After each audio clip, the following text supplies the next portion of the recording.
Hello, my name is David Anderson and I welcome you to our NASPSPA 2020 virtual presentation titled Otoroo Experience Accelerates Motor Development During the First 18 Months of Life.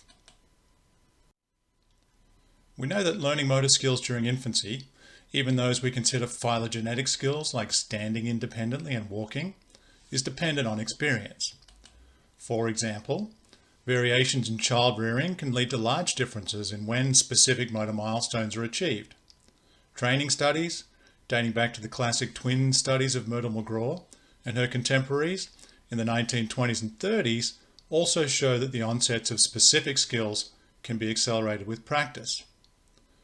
Much of the evidence highlighting the importance of experience for infant motor development is based on links between specific types of experience, like stepping practice, and the acquisition of specific skills, like walking. Much less is known about how general early motor experience contributes to motor development, and even less is known about how experience in the water contributes to motor development.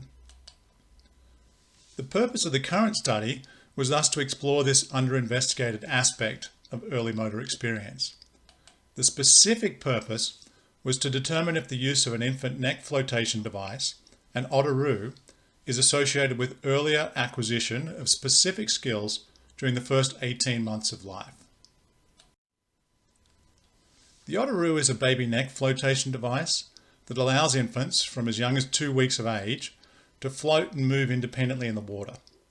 It's typically used under close adult supervision in a bathtub or a pool. We asked 46 parents whose infants had used an Otoroo to fill in an online retrospective questionnaire in which they recalled the frequency and duration of their child's Otoroo use and the ages at which they acquired 31 motor and communicative skills. Parents also indicated how confident they were in recalling the skill onset ages.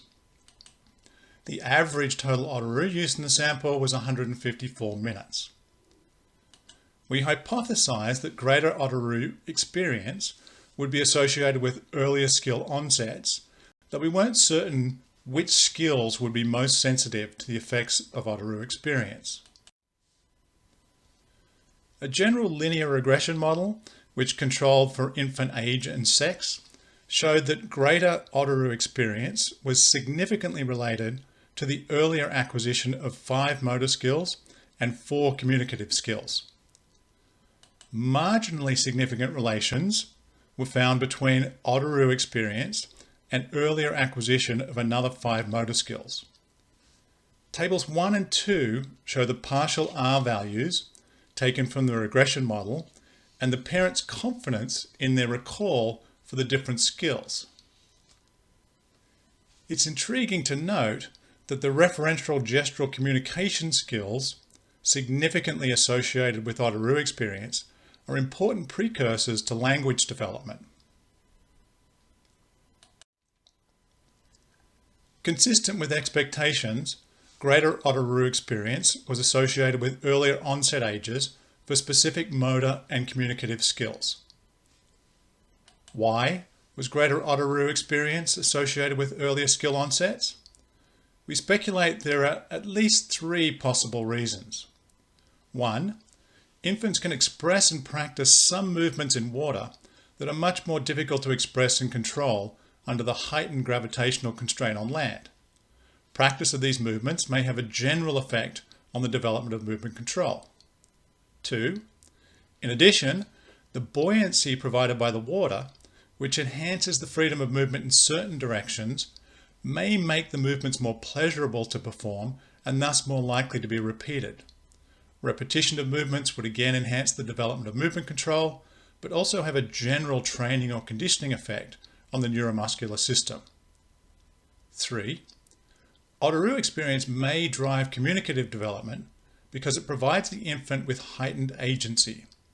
In other words, because the infant can move in new and different ways and move independently from place to place, toward or away from the parent, Otoroo experience may simply increase the opportunities for parent-infant interaction. The potential therapeutic value of these findings for infants at risk for delayed motor and psychological development clearly suggests further research on the effects of the Otteroo on motor and psychological development is warranted. Thank you very much for your attention.